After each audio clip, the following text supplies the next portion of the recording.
Is there anything that needs to be discussed or adjusted from the consent agenda? If not, I would hear a motion to approve. I move to accept the consent agenda. Second. Second, Stuart. Okay, any discussion? All those in favor, aye. Aye.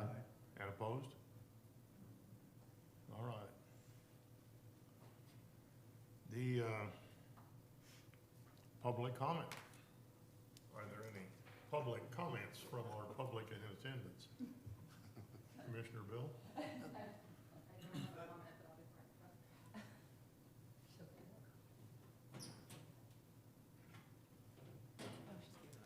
Oh, just in case.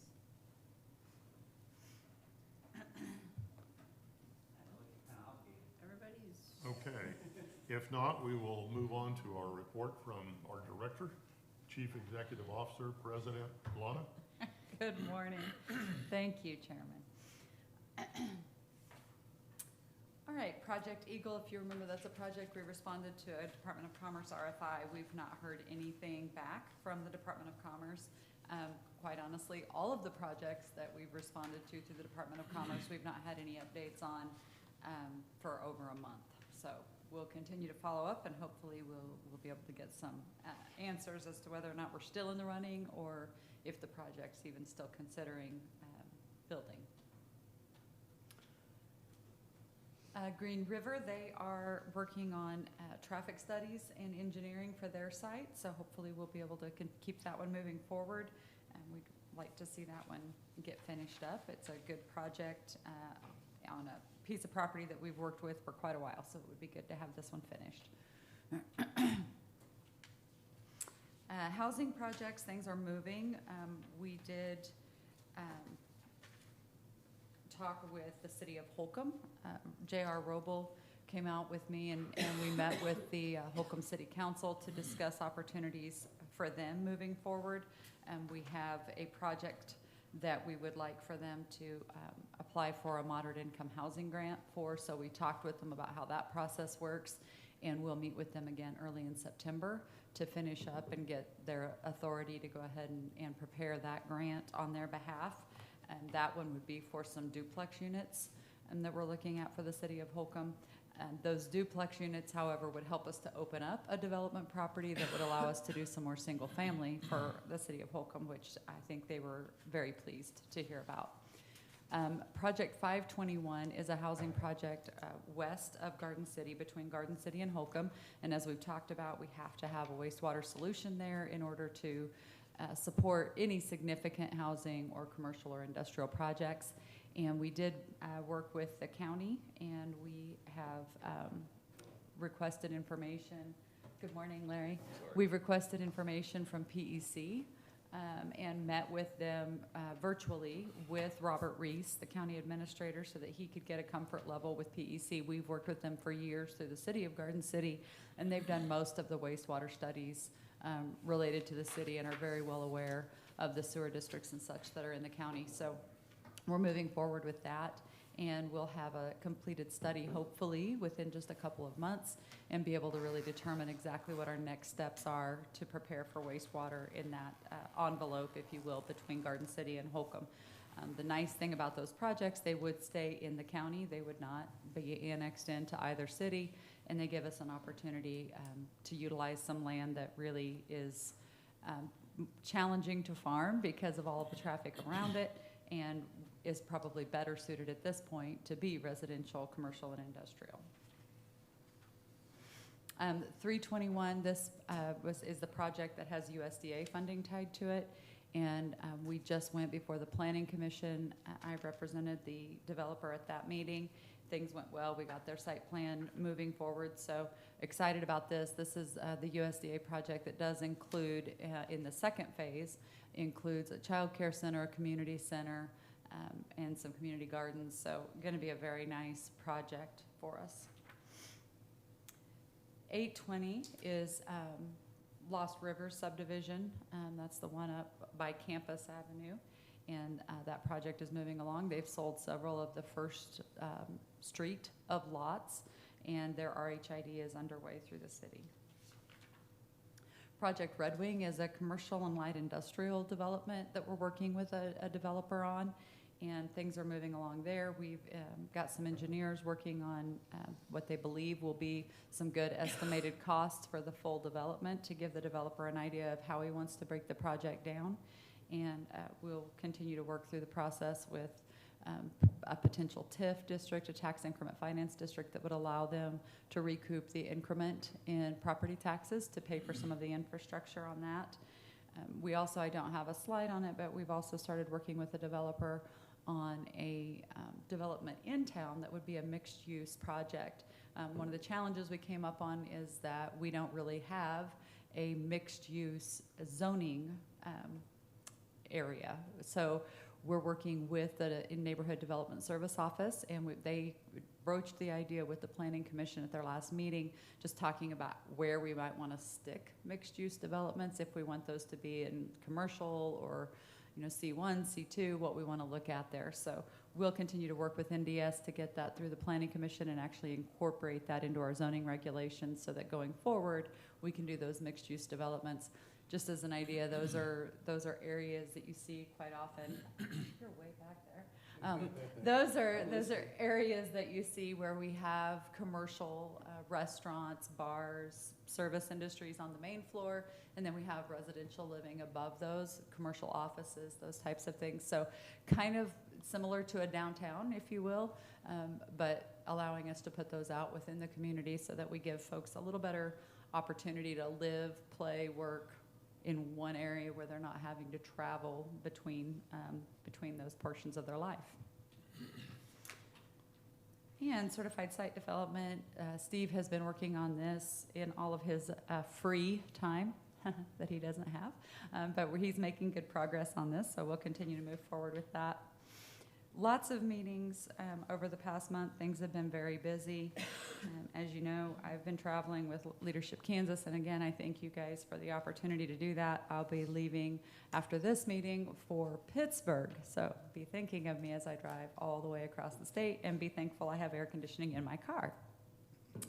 I was also asked to serve on the Kansas Future Fellows, which is this is the inaugural group of fellows, if you will, and this first year is going to be dedicated to family and child issues, and they reached out to me because they knew of our work with childcare and with early learning. So unfortunately, the very first meeting of that is scheduled for September 20th and 21st in Overland Park, which is not here. And we have a board meeting scheduled for the morning of the 21st. So we have some options. Either I can attend virtually from Overland Park on the 21st, which is when you have the meeting scheduled now, or we could move the meeting to the following week. Unfortunately, the 22nd, I'm in Leadership Kansas in Goodland, so I'll be going directly from Overland Park to Northwest Kansas for Leadership Kansas. So we could move it to the following week and look at that, what would be the 5th Tuesday or 5th Wednesday, or again, I could join virtually on the 21st when you've got it scheduled already. Anyone have preferences on that? Bush? Bless you. I think there's a lot of value to having Lana here in person to interact with us. So I guess my total experience over the last year and a half or 2 years of Zoom meetings has not been exciting. So we're either into the 28th or 29th, you're saying? Yes, and Yeah, because if we went a week earlier, we wouldn't have financials and stuff like that Correct. completed, is that correct? Correct. So what if we moved it to the 5th Wednesday, the 29th, so we stay on our Wednesdays? Could we check Nicole and see if that's available here? Sure. My apologies. Hopefully, with Leadership Kansas wrapping up this fall, we won't have these issues going forward. Okay. Does that fit everyone's schedule? You okay with that, Phil? Sir? Yes, sir. Okay. Everyone else here? Yes. Very good. No problem. We'll make that adjustment. Hopefully, Dr. Clifford, we won't mess up your schedule too many more times. We told you we always meet except for, and there've been 5 changes, so, okay. It's all my fault. I take full responsibility. I did also want to give you guys just a quick update. We had talked about unemployment at the last meeting, and I thought maybe things would change significantly from July to August. We were incorrect. They did not. So just as an FYI, in the past week, the total on unemployment in Finney County is now 34 individuals. So we actually went down a person since last month. So again, unemployment benefits are not the issue we're experiencing in Finney County. It is flat a matter of we do not have enough people. We've created additional jobs, and we don't have houses for people to live in to recruit them. So those challenges are going to continue for a while. Don't get excited if you hear that unemployment's ending. I don't think we're going to see a huge shift in what happens here. I did put out to let the students know there's plenty of jobs. There's lots of jobs. That's right. You keep telling them that. Is the Nazarene Church daycare up and operational? Their childcare is operational. They do not, however, have their final licensing. They, part of the rules and regulations related to childcare require that you open on a temporary license, and then they come back for additional site visits until they grant you your permanent license. In their situation, as we've heard with many across the state, each visit they find a couple more things that, oh yeah, we forgot to tell you, but you also have to do this. That may not seem like a big deal because the facility is at least open and we are providing childcare. However, the childcare subsidies that come through the Department of Children and Families, through DCF, are only payable to childcare facilities who have their permanent license. So what's happening, unfortunately, is we're seeing that folks who are qualified to receive a subsidy to assist with their childcare, which if you guys have paid attention to the news over the last month, Governor Kelly actually put out some additional funds to assist people with paying for childcare. I received some calls about that, and people were really excited. And I said, it is exciting that we're recognizing that childcare is an issue. However, the problem isn't always paying for the slots. The problem is the slots don't exist, so there's nowhere to put them to pay. So those funds aren't as helpful as they would be if we actually had childcare slots. In this situation, we have childcare slots. We have folks who are qualified to utilize the subsidy, and they're not able to utilize the subsidy for the Nazarene Church daycare because, again, it does not have its permanent license. Is this a 3-month deal or a 6-month deal? We all when wish they get around again? we all wish we knew we had an answer to that, Bob. Unfortunately, in this situation, for instance, when I spoke with the folks over there at the child care facility, this was a completely new question. It had never been asked by their licensor before, and when they said, "Wow, that's nowhere in the guide that we're supposed to have that," and she goes, "Oh, yep, that's on these other 2 pages that I forgot to give you guys. Here's the other 2 pages you also have to do in addition to the guide." So the challenges continue. Again, we're starting to get some traction. I think that the state is starting to recognize that maybe there's some things they could do to help with childcare licensing, and we'll just have to keep plugging through those. I mean, we're keeping track of all of these issues as they come up, and again, we're getting the opportunity now to speak about it. This Future Fellows group that I've been asked to serve on, one of the things they're addressing is childcare and early learning. So I am hopeful that because of the experiences that we've had, we'll be able to help pave the way for it to be a little less challenging for the rest of the state of Kansas. Yeah, just as a deal, we got a deal from the state fire marshal. Since we haven't occupied in the 6 months since they inspected, they want the opportunity to go back and start all over. Sure, On since the nothing fire has inspection. changed. That's correct. So, anyway, okay. Any other questions for Lana? Is there any progress on the bank on the hill by Target? Oh, the bank on, I'm so sorry. I couldn't understand you for sure. Yes, there is progress. Thanks for asking, Phil. Things are moving along there. And if you guys remember, a few years ago now, the folks from the American Legion had come to me and were quite disappointed that we didn't have a true Veterans Memorial in Finney County. And quite honestly, I had never really thought about it. I've always kind of thought of the cemetery and the flag area as a memorial, but it is not. as a specific Veterans Memorial. And so we talked with, when we first talked with First National Bank, we talked to them about the opportunity to incorporate a Veterans Memorial into their development. It seemed like a really good location. We're gonna, we're working to wind the trail through there. So it would be an opportunity for folks to go and sit and reflect and maybe, to expose people who don't think of veterans all the time or haven't even thought of the service necessarily, give them an opportunity to be exposed to that.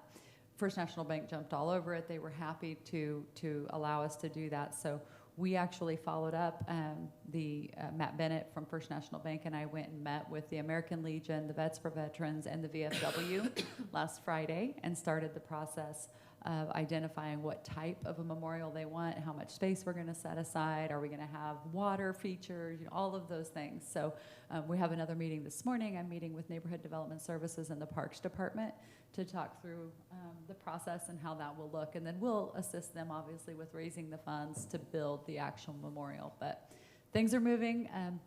And the reason, again, that Matt Bennett had reached out to me was because they're ready to move forward. So they want to make sure they finish up their engineering in a way that saves, preserves the correct amount of space in the right place to put the memorial. So things are moving along there. Very good. Thank you. Thank you.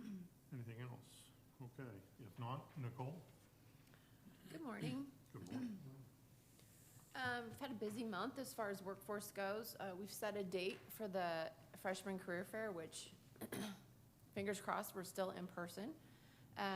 It will be December 1st, and the format will be similar to years past, which is we have alumni speakers come in and careers in each of the academies that we offer. So, and they come in and they speak to the kids. Then we split the kids into groups. One group goes through the actual career fair, and the other group listens to the upperclassmen give presentations on the academies and the pathways that are available in those academies. So getting to work on that. Also, we've discussed doing another Building Bridges this year, which it's been probably 3 or 4 years since we've done a Building Bridges. Building Bridges is about connecting the business world with the education world. So it's really that bridge between the teacher and the employers, setting up that line of communication so that we can have those speakers come in and talk to the class when the teachers are needing that. So we're hopefully going to get that scheduled before March. So once we get through career fair, we'll definitely be full steam ahead on Building Bridges. As far as the college goes, we've had some really good traction over there. Obviously, as you guys know, with the empirical program, they've been approved for workforce AID funding through the Department of Commerce. So that will help them at least on their first year with the industrial machine mechanic program. And you okay, Phil? I'm thinking of it. I'm trying to find you.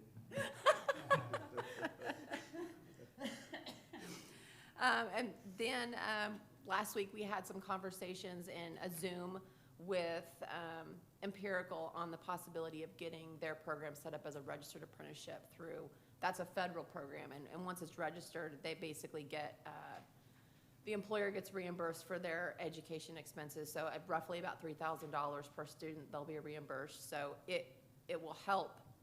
Workforce AID, we're not sure the longevity of that program because it just depends on the funds that are in that account for the year. So the registered apprenticeship kind of keeps it, at least there's some funding to help Empirical along the way. And in that conversation with Tucky Allen with Workforce One, we came up with some other apprenticeships that we could register in the community. Fire science with the city and the college, criminal justice, obviously with the city and the college and also the county. And there's a few others that would help on the city, county side of things with hiring, but then also help the college with enrollment numbers. So we're working through that right now. And then also on the community development side of things, I put together a marketing prospectus for Lost Rivers. On the commercial side, as you know, he does have a couple of commercial developments in his housing. So we put that together for him so that he could recruit some commercial. So. Sound like another busy month. does Workforce One get involved in that? Yes. They're kind of the ones that gave us the template, and we probably don't run it like Workforce One originally intended us to, but we're also one of the largest schools that does building bridges, so we kind of have to tweak it a little bit to meet our massive needs. So, but yeah, they do. They're heavily involved with it. I was wondering if we could somehow maybe tie that into the school service center down in Sublette that has like 26 school districts that belong to it. And maybe try to encourage more of the school districts in Southwest Kansas to do that. And maybe it isn't that they all come to Garden Cities, but maybe we have a Southwest Kansas one in Lakin or Ulysses or somewhere like that. Well, and they've been pretty everyone can successful in the southern counties.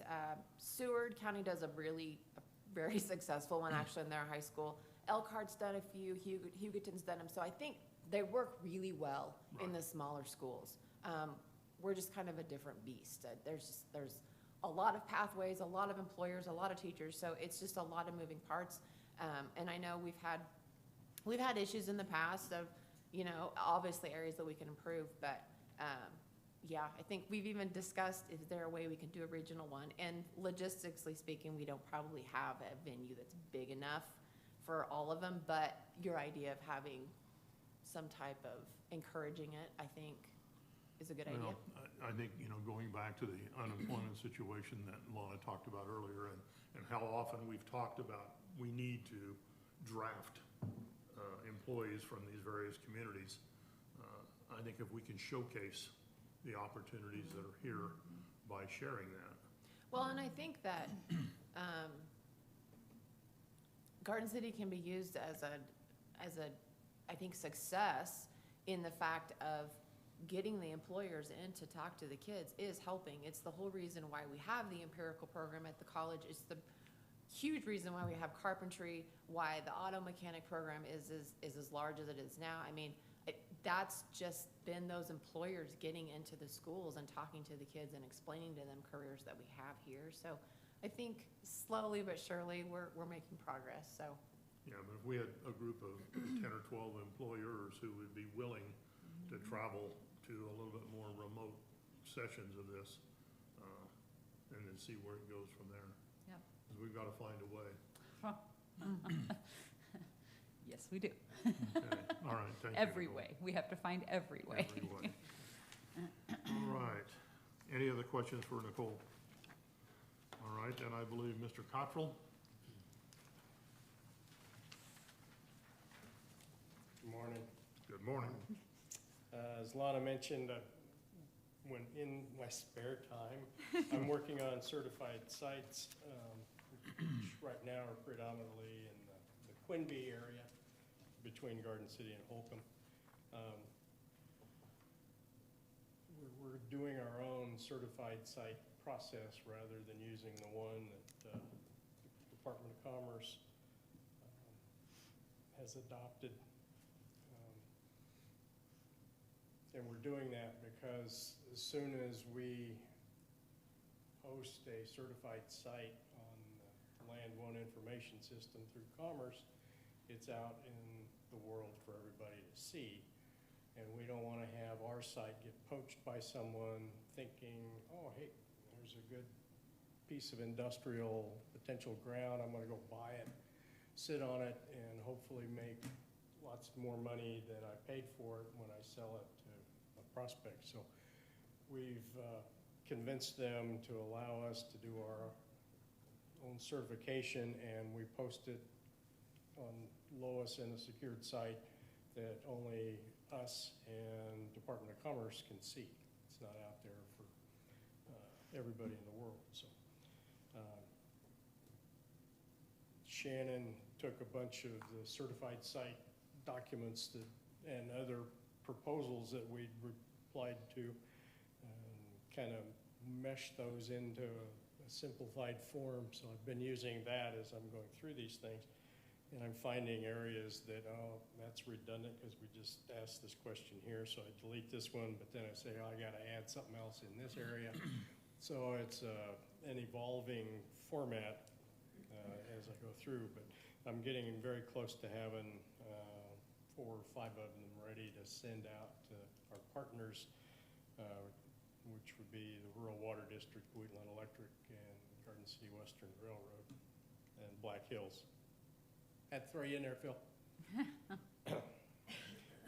So that's a happy thing to be working on. Lana mentioned we've got sewer master plan study almost ready to get kicked out and underway.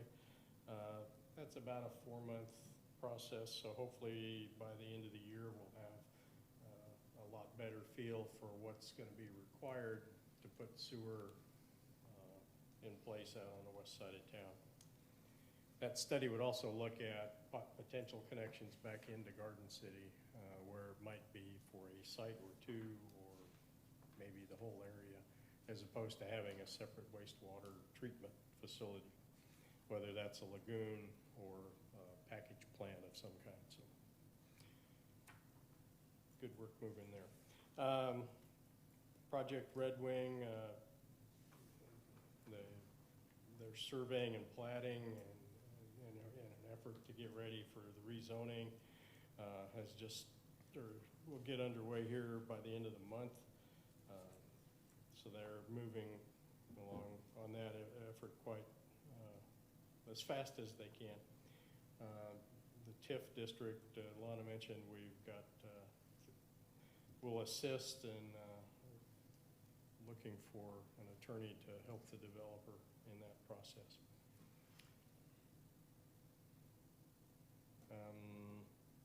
I've also sent out the commercial areas in both the development north of the cemetery, the multifamily one, and Lost Rivers to a couple of folks to see if they might be interested in some tenants that would fit a small neighborhood center or 2. So.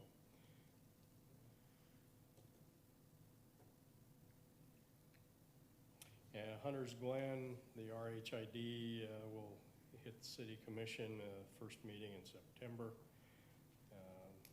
They're looking at breaking ground as fast as they can after that process gets approved, building infrastructure, hopefully through a mild winter that will allow them to put in underground utilities and get curb and gutter in. Then as soon as curb and gutter is in, they're hoping that to get approval from the City Commission to let them start work on slabs so they can get the units going as fast as they can. They intend to build hopefully 60 units in 2022 and finish out the final 26 in early 23. So it'll be a rapidly moving process, and it'll be an interesting one to watch. We had a couple of Zoom meetings yesterday about 3D printed houses, and every time we have a meeting on this, it gets more and more intriguing. So it's an additional possibility for some training efforts and with the college as well. That's all I got. Questions, folks? Clarification on the west side sewer study, or is PUC in the phase of giving to the county a cost estimate to do this study, or has it been approved, or is it kind of a 2-step process? Well, I asked them initially for a ballpark estimate, and that's what Lana took to the county commission a couple of weeks ago. What we got from them over the weekend was a scope of work that is being looked at by the county. It looks fine to me, so we'll see how they want to proceed. But the next step would then be lock down a firm fee and sign contract and get it going. So it's still a couple more steps before they actually start their work, but you have the opinion that if the county and PEC get along, it should be able to be done by the end of the year? Yeah, they estimate a 4-month work schedule, and it just depends on how smooth things go in that 4 months. But All right. I think we can provide a lot of background information that will make actual process smoother and speed things up, I hope. And then I guess the other question I would have is on the housing study that's being partaken. Is it in motion? Do you still feel comfortable that it will happen this year? Well, that's what they've told us. They're still telling us that we'll be able to get it done. They were waiting on census numbers to finish up the state's housing assessment, so I think they've gotten pulled that direction to since the census numbers, preliminary numbers have come out. I think they're working on finishing up that statewide study that they did. But we're hopeful. Nicole's staying in close contact with them to make sure they remember that we're out here waiting on a housing study. So we're hopeful that we'll be able to keep that moving forward and still have it done by the end of the year. Because that could impact this housing type development in the county, right? Correct. Yeah, the biggest challenge we've had with doing development, both in the city of Holcomb and in the unincorporated areas of the county, are that those areas do not qualify for the Rural Housing Incentive District tool. And they don't qualify because the demand has never shown for those areas. So one of our goals with the housing study this year is to get them out here for a full study and get those areas qualified under the Rural Housing Incentive District tool. That will open up the entire county for housing development as we need it. Okay, thank you. Thanks, Steve. Yep. Anything else for Steve? All right, thank you. Shannon has, He is ready. He's on the edge of his chair. He is excited. Well, I was gonna say, that's a good intro. We didn't even practice that, but I'm gonna be talking about the census numbers here.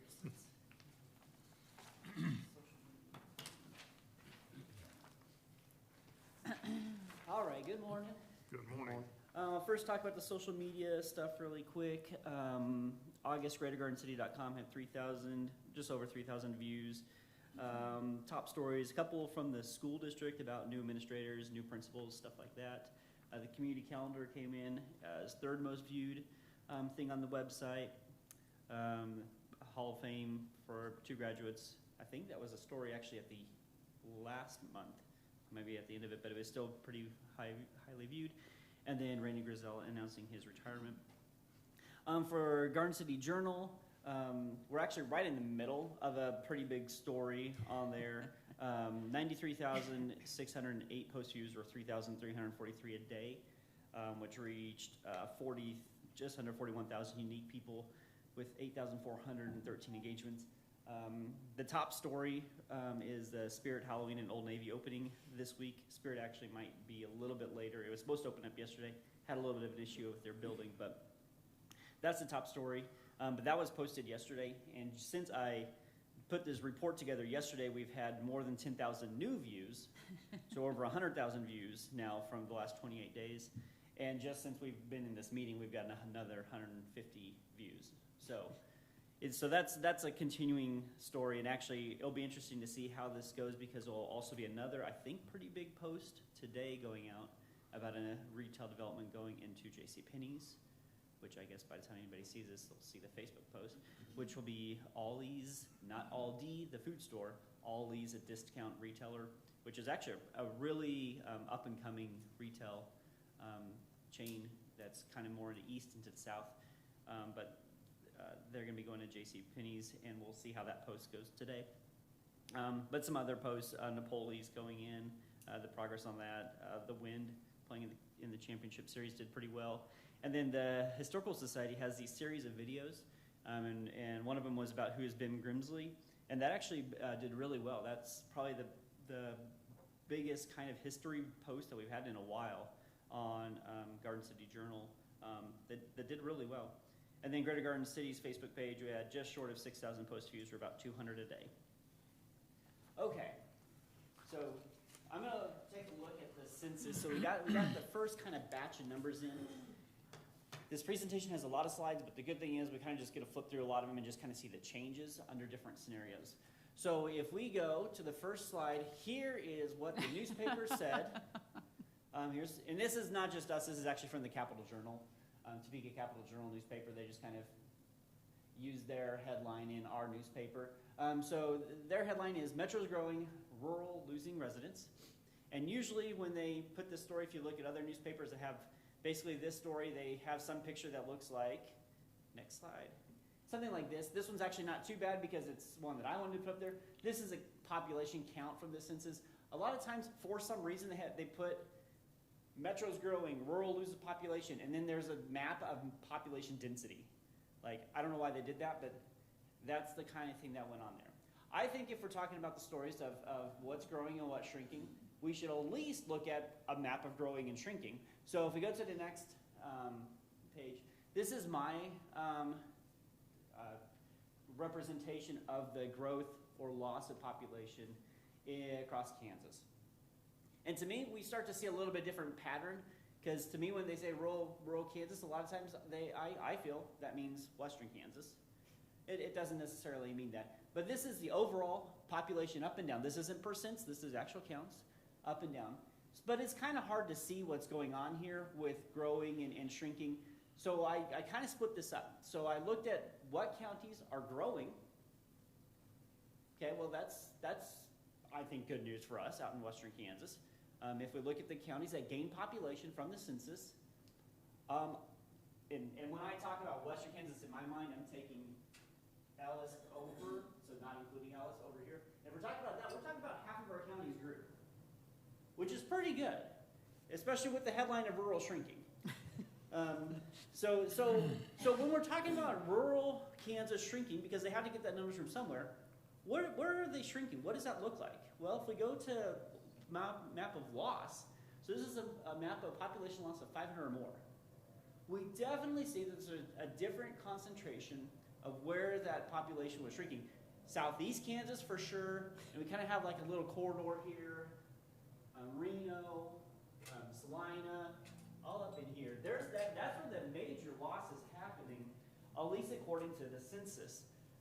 Now, it wouldn't be a presentation with me without saying, well, there's a lot more to this data than just what we see. And so from 2010, we're a little bit more sensitive to the idea of being undercounted. And so what I did is I said, well, this is the census numbers, and actually we didn't do too bad. We were overall the 8th fastest growing county in Kansas, and out of 100 and some counties, the 8th best is still good. But the numbers didn't still really match up with what we really saw for the actual growth of the county. So what I did is I said, well, let's take a look and see how much of the population is at risk for each of these counties of being undercounted. And specifically when we're talking about undercounting, especially in 2020, a lot of this is going to be at our vulnerable populations who might be afraid to fill out the census because they feel like there might be an issue. If they do fill it out, they will be at risk of having to leave the United States. So when I'm looking at this at-risk population, we're talking about Hispanic population, Asian, and African. We have a lot of East Africans that are refugees. We have a lot of East Asians that are refugees, and a lot of first generation or even less than first generation Hispanic population here. So what we do is we have a map of those people that are at risk by percentage. And you can see, this is a specifically Southwest Kansas issue. If we're talking about making sure we acknowledge that there has been a possibility of undercounting of the at-risk population, that's going to be us, that's going to be Ford County, that's going to be Seward County, and that's going to be Grant County. That's going to be the ones, and we're talking about we're up at, us and Ford are about 60% of our population is at risk to be undercounted. Seward is over 70%.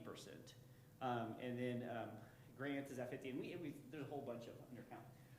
So what we can do is say, well, under some different scenarios, what should our population look like if there were some undercounting?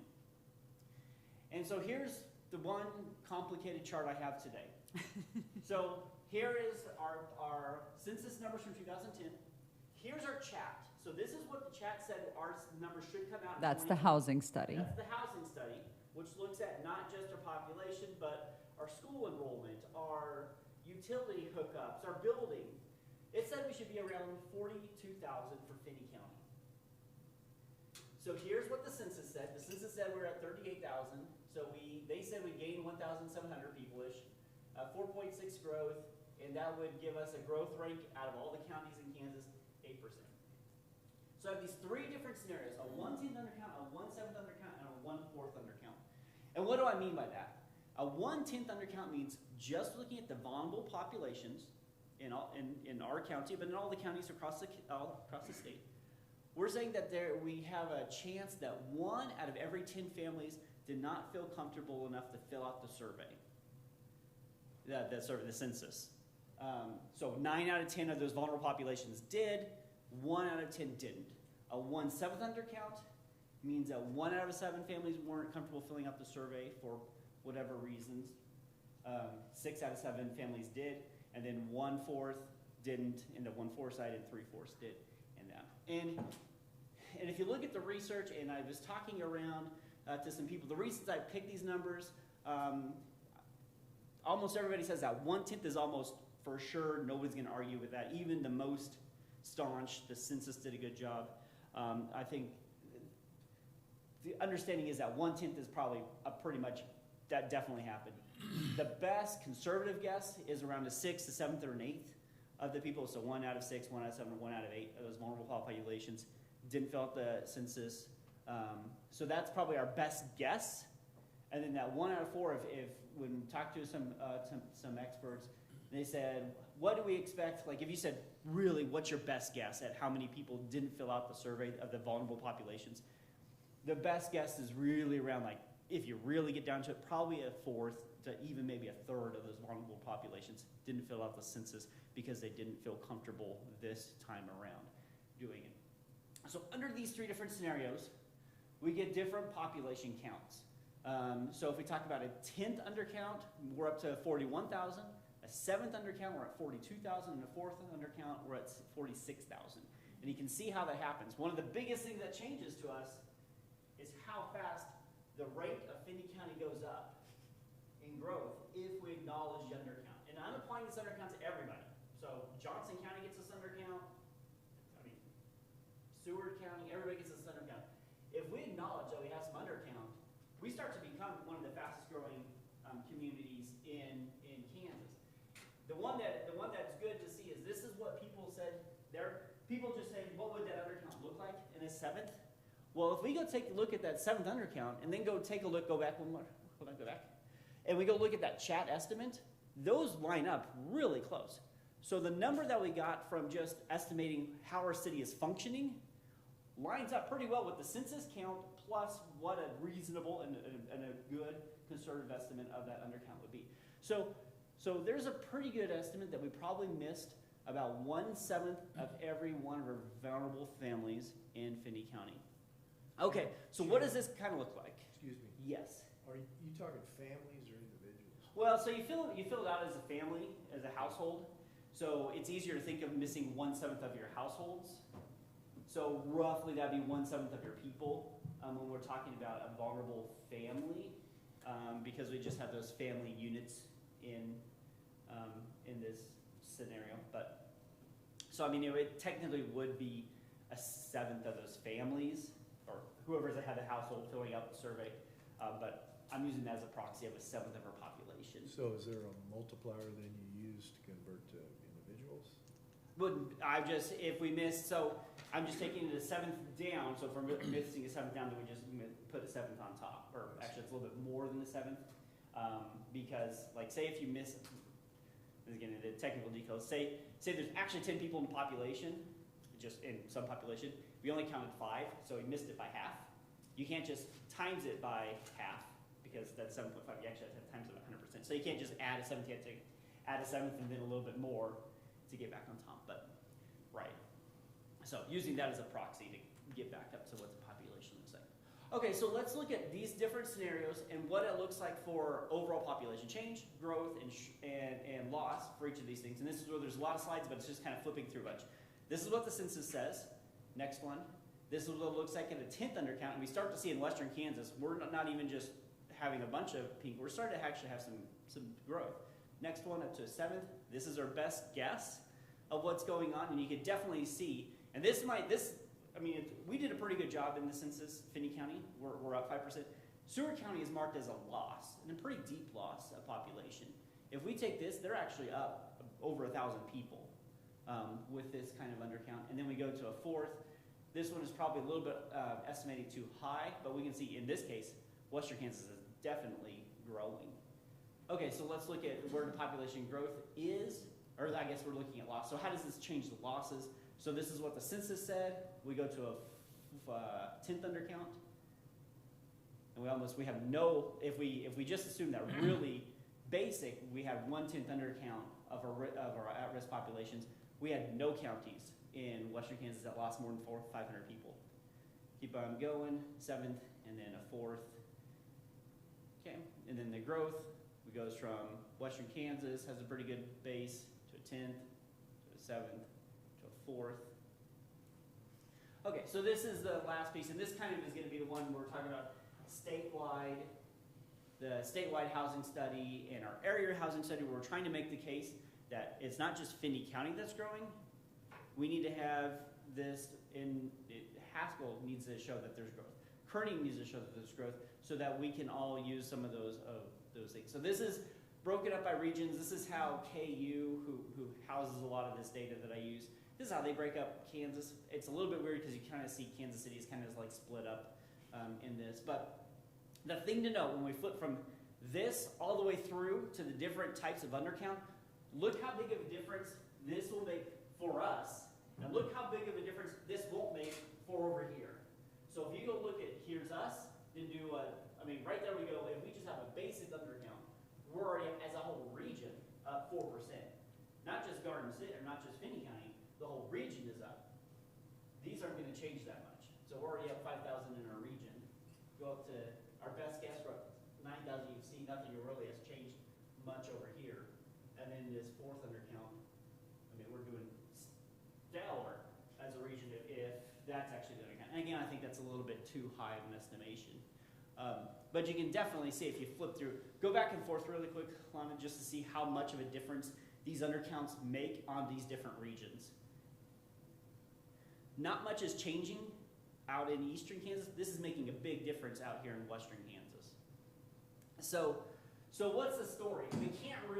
We've learned that you can't really argue with the census. They're going to do their thing. So what do we want to get out of this? Well, what we need is the headlines. Because when we don't have to use the census and we can use something that says, well, let's actually use something that's going to estimate the actual population and not just the census population, we need the stories to be something like this. Telegram should be census undercounts again, Finney County grows. Because not only did we grow, but we have a pretty good idea that there is some sort of undercount. And the undercount is really hurting Southwest Kansas more than anybody else. So if anybody's going to fight for these sorts of hey, let's make sure like when we're talking about the housing studies, like let's make sure we undercount. In Southwest Kansas, let's make sure we count those people that were undercounted. So we need to have this sort of thing as our headline out here instead. And I'm pretty happy with my Photoshop job there. Okay, that's all I have. Not too long this time. Well, one thing that's really positive, with all of those people being lost in eastern Kansas, there's plenty more room now for them to build that 4-lane. Right? Right. Brings up some questions, doesn't it? Anything else? Wow, a lot of good information. Now, is this what we're going to be sharing with the county commissioners? We'll be sharing this with the county and with the city commission. Good. They'll be part of our reports to them, our quarterly reports. Mm-hmm. Yeah, I think certainly stressing that 1/10 and 1/7 undercount. I think the 1/4 is something you would have a real hard time justifying, but the other two are very, very viable. And so then it leads to the situation, all right, how do you ever reach out? And I guess until we find a vehicle to get us into the populations that are so nervous, be it Catholic Social Services or whomever else that reaches into those communities and says, all right, this is safe. And, right. Yeah, and there's a lot of things that come with this. These benefits that you're getting come from this analysis. And certainly we had everything on track this year, this census, to Until- actually have all of that happen. You know, the city did a tremendous job of really rallying and having those supportive groups out there and available. There were two major challenges, the obvious, COVID, but quite frankly, a lot of the comments that were coming out of our federal administration were pretty detrimental to those efforts, unfortunately, as well. So we kind of had a double whammy just when we were ready to prove that we had this figured out. So, you know, it's only 10 more years. Yeah. What's another decade, right? That's right. Have more time to practice. I think you alluded to it, Shannon, but some of this probably relates to our labor force that we work with. Mm-hmm. Yeah, and the thing is, it's just making sure that when we have the ability to advocate for a more accurate count, we need to make sure we're advocating for that. I know there's some things that are bound to what the census says, and what the census says is just, we can try, we'll see if we get any traction with getting some recounts, to see if there's some pockets that they missed, like last time, that we can specifically say, but and instead of just a general undercount.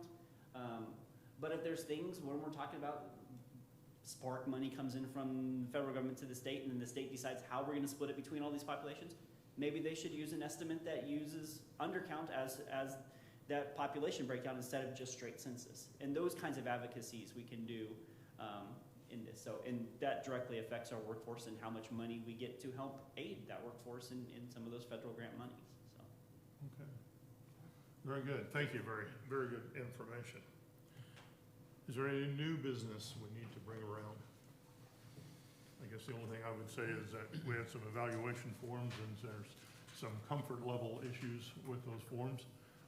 If there's a difficulty in reaching that, if you need to have a printed copy, don't hesitate to ask, and then I can get them all tabulated and we can work on that. Any other new business? Any old business? If not, I think we have a short, see you, Bill, thank you. Executive session, Alana, what do you think you need time-wise? I just have one or two questions there, Yeah. really simple. The last meeting, I think I might have been asleep when we were talking about the Sears building. What is Spirit Halloween? You weren't asleep. That's a new development. So the Spirit Halloween is one of the Halloween superstores. We kind of are considering it like you would a fireworks store. You know, it comes around and it sells a whole bunch of material right before the holiday, and then they go away. So Is that right? yeah, it's just a short-term lease of the Sears building. So, Okay.